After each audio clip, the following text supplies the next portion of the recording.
You also have launched this petition because you want a change to the law, don't you, in terms of how these things happen. Explain a little bit about that for us. I do. What happened was the detective that had arrested Halliwell for the murder of Sian O'Callaghan, he was also had a confession from Christopher Halliwell to say that he had murdered another.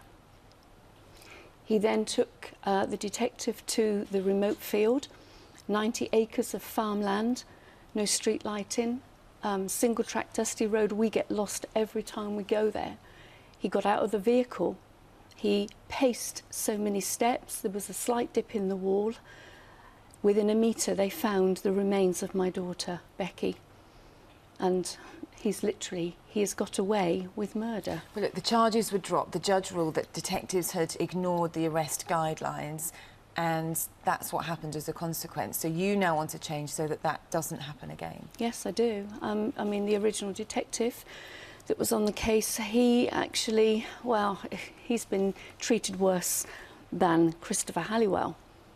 But it's just so wrong. I mean, if he hadn't have done what he did, Becky would have still been led out there, and so would Sian. And you may never have had that confession as well. We'd have never had the confession. We would have never been sat here having this conversation today because we'd have never known where she was. But this technicality in the law means that he can't ever be held accountable for that murder. That's correct. What happened was the judge ruled the evidence inadmissible because he was not cautioned in the correct manner. He was cautioned.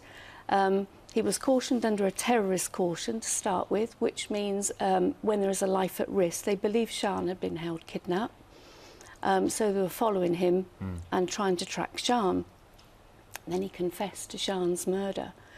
It then went, OK, on the way back to the police station.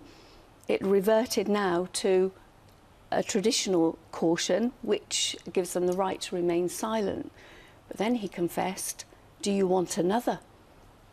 What would you have done in his shoes? I know what I would have done. I asked Damien Green, the Justice Minister, exactly the same question. And he has said that PACE should be a living document.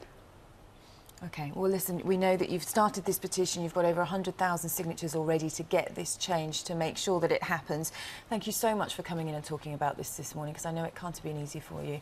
But thanks, Karen. Thank you. Best of luck with the petition. Thank you very much.